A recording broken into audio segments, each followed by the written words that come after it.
Olá! Então vamos ver como vai estar o céu agora dessa lua nova de Aquário, que acontece mais ou menos às 9 da manhã do dia 17 de fevereiro de 2026.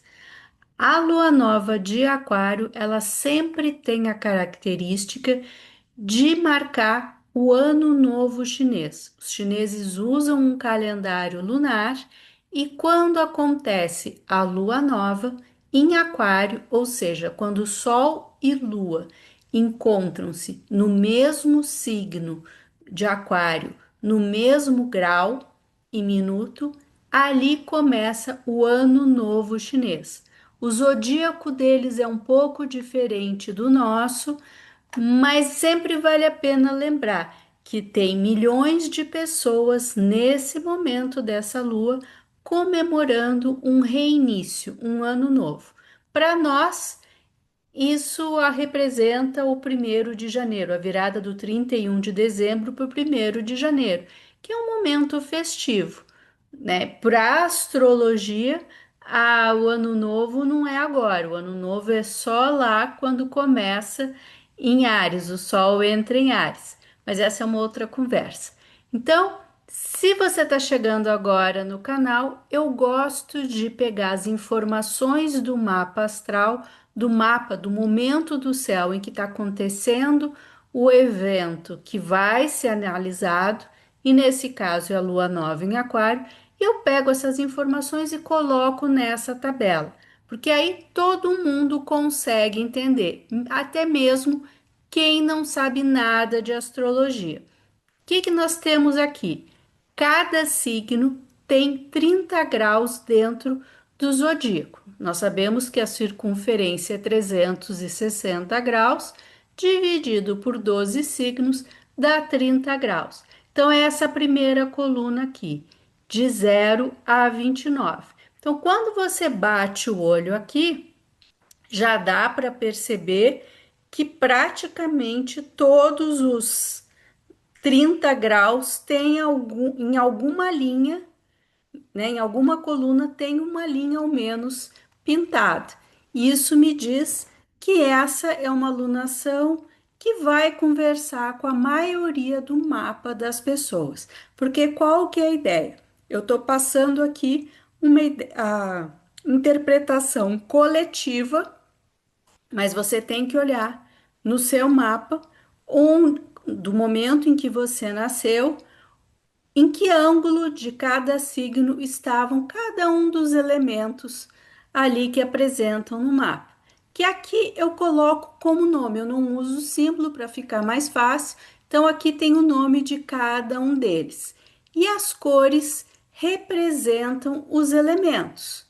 Então, quando você vai conversar o seu mapa, vai combinar o seu mapa com esse aqui, você tem que ver se a cor é a mesma, tá fluindo. Se a cor é do par complementar, não tá, vai ter algum desafio.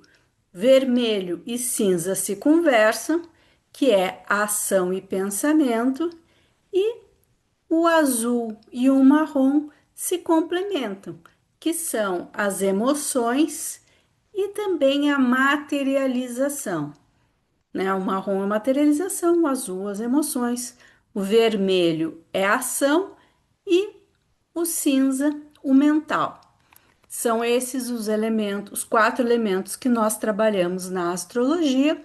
E aqui, nessas duas primeiras colunas, nós temos o Sol e a Lua juntos a 28 graus de Aquário. Então, se você tiver algo no seu mapa natal próximo a 28 graus de Aquário, você vai sentir o impacto dessa lua nova. Toda lua nova tem esse período que nós chamamos de lunação, que é de um mês. Então, a lunação de Aquário, ela vai até a lua nova de Peixes, quando começa a lunação de Peixes. Só que nesse caso aqui, essa lua nova também é um eclipse. O eclipse, ele acontece sempre que a lua nova ou a lua cheia ocorrem no mesmo signo em que os nodos lunares, que é um cálculo matemático. Tem mais de uma maneira de calcular os nodos, mas e aí é muito interessante ver a importância de se estabelecer esses outros tons aqui de cor. Porque o que que acontece? Cada um desses elementos, eles têm uma capacidade de alcance maior do que exatamente o ponto onde eles estão. Então, por exemplo, o Sol e a Lua, eles estão a 28 graus, mas eu considero esse alcance, que se chama orbe, 10 casas antes e 10 casas depois. Por isso que tem 10 linhas pintadas antes num tom mais claro, para saber que ali é só uma questão de interferência, não é que o elemento esteja ali, e depois 10 casas para frente. Nesse caso, depois de Aquário vem Peixes, por isso que aqui está pintado de azul. Então, esse pintado de azul aqui é a continuação mais para frente da interferência dessa lunação. E olha só, acaba pegando o iniciozinho lá, a orbe dos nodos, que está em peixes. Então, isso é muito interessante porque pode parecer num primeiro momento que, se não for exatamente naquele grau e naquele momento, não vai acontecer mais um determinado fenômeno. E aqui esse eclipse mostra muito bem como, mesmo o Sol e a Lua estando em Aquário, o nodo em Peixes, isso também gera um eclipse. E é o primeiro eclipse desse eixo Aquário-Leão. Então, a interferência desse mapa não é só nos próximos 30 dias. Para alguns astrólogos, é nos próximos 6 meses, até a lua cheia em Aquário, também sendo um eclipse, e para outros astrólogos, enquanto estiverem ocorrendo eclipses no eixo Aquário e Leão, esse mapa precisa ser considerado. Minha opinião, se você tem algo realmente a 28 graus aqui de Aquário, considere todo o período de eclipse. Se você não tem absolutamente nada próximo ao final dos signos, provavelmente você não vai sentir tanto. Você vai sentir mais essas outras conversas que estão acontecendo aqui. Porque olha que interessante, se você já assistiu outros vídeos meus ou se você já leu os meus livros, você sabe que eu sempre menciono que, se Urano estiver envolvido, é melhor não tentar adivinhar o que vai acontecer. E olha com quem que essa lua nova está conversando. Exatamente com Urano, que está se despedindo em Touro. Então eu devo estar terminando um vídeo em que eu falo como lidar com essa mudança de signo de uma maneira muito tranquila, sem criar qualquer ansiedade, mas o que vale a pena ficar aqui é algo inesperado deve acontecer nos próximos dias. Não quer dizer que seja ruim, mas se você perceber que tem alguma instabilidade na sua vida ou alguma insegurança, dá uma olhada se não é relacionado à casa onde está onde está acontecendo essa lua nova. Porque se for, você já sabe que é algo que você não tinha se dado conta que precisava desenvolver e está ganhando de presente. Pode não ser algo que você esperava, mas se você aceitar esse presente, aceitar esse desafio, que às vezes pode pegar de surpresa, se você aceitar viver o que o universo está te mostrando, é muito provável que você se alinhe mais ao que precisa desenvolver, precisa viver e a sua vida ficará melhor. Por outro lado, se existe alguma disrupção, alguma decisão na sua vida que você está adiando, pode ser muito interessante dar um start aqui. Por quê? Porque aí essa energia de improvisação, de inesperado que ia acontecer na sua vida de qualquer jeito, você tomando alguma iniciativa ou deixando claro o que estava deixando de fazer, a energia acaba sendo canalizada na direção daquilo que você estava querendo experimentar e não tinha coragem ou não teve oportunidade. Então, essa é a primeira informação. Nos próximos 30 dias, 6 meses, ou dependendo do seu mapa, nos próximos 2 anos e meio, vão surgir fatos inesperados, fora do seu controle, para te alinhar com o seu caminho de vida. Considere isso presente, mesmo que seja um desafio. Outra conversa que existe nesse céu. Olha que legal. Aqui em Peixes nós temos Vênus que fala de valores, Mercúrio que fala de comunicação e Júpiter ainda retrógrado que fala de abundância, de às vezes de exagero. Então, esses três estão conversando. Provavelmente, aí você tem que ver em que casa que vai cair, porque a forma como você vai comunicar os seus valores, a forma como você vai se valorizar ou valorizar o que você tem, tende a mudar. Ou pelo menos você vai começar a refletir melhor para ver se não tem nada para mudar em relação a isso. Né? Lembrando que Mercúrio já está na sua zona de sombra, então provavelmente todas as negociações que são iniciadas agora e até final de março, se não me engano, ainda serão negociações sujeitas a ajustes. Mercúrio vai ficar retrógrado em Peixes, vai voltar já para esse lugar aqui onde ele está, depois passa de novo.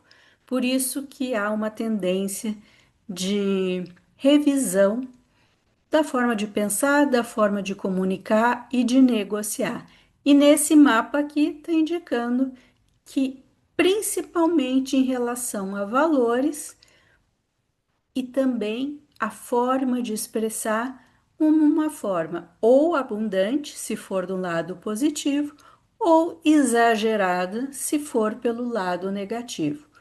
A, se vai ser exagero ou se vai ser abundante, depende da escolha de como você quer agir, como você quer viver. Também fala muito com os nodos aqui, que também estão em peixe. Os três falam, não, o Mercúrio não fala com nodo, o Vênus e Júpiter não falam com nodo. Então, existe uma pressão para que a gente deixe fluir determinadas questões relacionadas a afetos e valores até para experimentar algo novo e poder ter um novo parâmetro para pensar. Então, tá muito difícil esse céu para quem quer deixar tudo do jeito que está ou para quem precisa ter controle em cima de tudo. Controle geralmente está relacionado ao elemento terra, materialização, e aqui nesse céu de marrom, só o Urano, que é um imprevisível, está saindo de touro. Então, não é um céu para que a gente queira controlar o que está acontecendo, e sim para observar, para se sentir e para expressar as emoções. Expressando as emoções de uma forma construtiva, vem a abundância. Expressando as emoções de uma forma reativa, vai ser interpretado como exagero. E nós temos também uma outra conversa que é considerado o evento astrológico mais importante desse ano. Ele já vem acontecendo desde o final de 2025, vai continuar no decorrer do ano de 2026, que é a união, a conjunção de Saturno com Netuno. Por que que é tão importante? Porque é algo que demora muito tempo para acontecer. A última vez que esses dois elementos estiveram juntos foi no signo de Capricórnio, lá em 89. E se atribui a força desse movimento à queda do Muro de Berlim. Aqui no Brasil, nós tivemos uma Constituição nova, nós tivemos o Código de Defesa do Consumidor, tivemos o Estatuto da Criança e do Adolescente, estruturas novas para lidar com o poder, para lidar com relações hierárquicas já existentes, seja a relação o consumidor, com as empresas, das crianças e adolescentes dentro das famílias e da Constituição como um todo.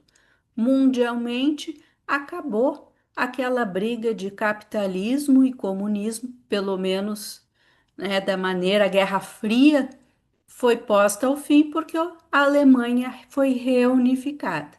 E agora esse aqui em Ares, Ares fala de iniciativa, fala individualismo.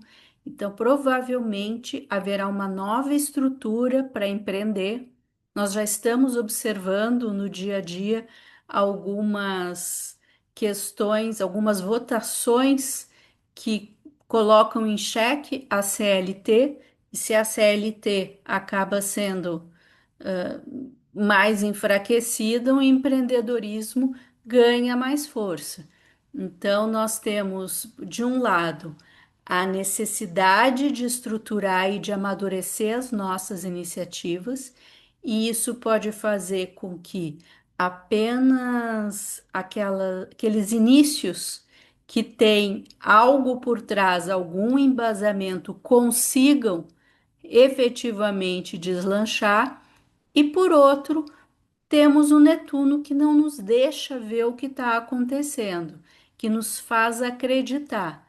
Então, precisa do embasamento, mas por outro lado, se você esperar ter dados para poder efetivamente fazer o que você está procurando, ou o que você está desejando, talvez você se perca no tempo, e aí esse Saturno, que lhe daria estrutura e lhe daria amadurecimento, acaba sendo um freio de mão puxado. Então, esse é um desafio que nós temos. Não dá para saber exatamente o que vai acontecer, porque faz muitos anos, mais de século, que isso não acontece no signo de Áries, mas nós sabemos que estamos vivendo um novo início, eu chamo de um novo individualismo. A minha aposta é que quanto mais você for você mesmo ou você mesma, melhor você vai desenvolver esse individualismo e melhor você contribui para a sociedade. Por outro lado, se você não conseguir desenvolver ou não conseguir manifestar aquilo que realmente gostaria, isso vai tornar cada vez mais difícil a sua vida. Porque, olha, quem que conversa aqui com eles. Nós estamos com a Lilith, que é o nosso lado rebelde, conversando com esse Saturno. A Lilith está em Sagitário, isso significa que ela não está querendo se aprofundar, ela não está querendo saber de grandes valores, de grandes ideais. Ela está mais preocupada com o dia a dia, com o que está perto, em tornar viável as coisas à volta dela. E isso, perto de um Saturno, pode gerar, pode ajudar muito esse Saturno a não empacar tanto, porque vai ter um lado menos exigente aqui, mas por outro, dependendo da sua personalidade, principalmente se não entender esse momento, pode acabar seguindo a cartilha, porque se você for pegar os livros, eles vão te mandar fazer vários, pensando em empreender, mas pode, aí tem que ver qual é a área do seu mapa, qual é a casa que você tem o início de áreas. Então, ali onde você tem nos assuntos daquela casa, principalmente se você tiver algum elemento do seu mapa natal nesse grau zero de fogo, ou que é o vermelho, né, Leão, Áries ou Sagitário, mas também eu trabalho com todos os signos. Como essa aqui é uma leitura para leigos, eu prefiro pensar que dizer para as pessoas olharem todos os signos. Se você tem signo, tem elementos no seu mapa natal próximo ao grau zero, você está sentindo esse freio de mão ou essa vontade de fazer, deixar fluir aquilo que você sente que precisa fazer, que faz parte da sua individualidade, mesmo sem saber quais vão ser as consequências ou no que vai dar. Provavelmente você vai se sentir melhor dando uma iniciativa, mesmo que seja um passo curto, um passo muito mais próximo, sem grandes otimismos, do que você ficar aguardando o melhor momento. Essa é uma das formas de interpretar esse mapa. Voltando a dizer, isso aqui é uma leitura coletiva. O ideal é você olhar desses aqui, quais estão conversando, quais estão na mesma linha que o seu mapa natal. É fácil fazer um desses, você encontra gratuitamente nos sites, eu ensino em algum vídeo aqui do canal e também nos meus livros, mas se você tiver dificuldade, me manda uma mensagem que eu consigo que alguém da minha equipe faça o seu mapa. Inclusive, aí eu indico também o início de cada uma das casas para ficar fácil de você sempre comparar o que você nasceu como tendência e em relação a qualquer data que você queira pensar a respeito de uma decisão na sua vida. Tá certo? Então, essa aqui é, em linhas gerais, a leitura dessa lua nova em Aquário. E se você tá com alguma apreensão pelo que tem ouvido aí na internet dos outros vídeos, dá uma olhada que eu vou deixar aqui no final um outro vídeo que eu fiz sugerindo uma maneira mais leve de entender qualquer um desses movimentos, porque a todo momento o céu está mudando e se você for ver isso de uma forma apreensiva, isso só te atrapalha. A minha sugestão é que primeiro você pense o que você quer viver e aí então você olha para o céu para descobrir o que está mais favorável e priorizar onde você vai colocar a sua energia. Se faz sentido para você ver a astrologia dessa forma, eu te convido a acompanhar o canal e até mesmo a fazer uma leitura de mapa comigo. Tá certo? Te aguardo no próximo vídeo e fique à vontade para comentar e até para deixar sugestões de como que eu posso tornar mais acessível esse conhecimento. Eu acredito que essa tabela ajude bastante, eu chamo ela de tabela colorida, mas se você quiser sugerir algo que eu possa fazer diferente, fique à vontade. Até o próximo vídeo.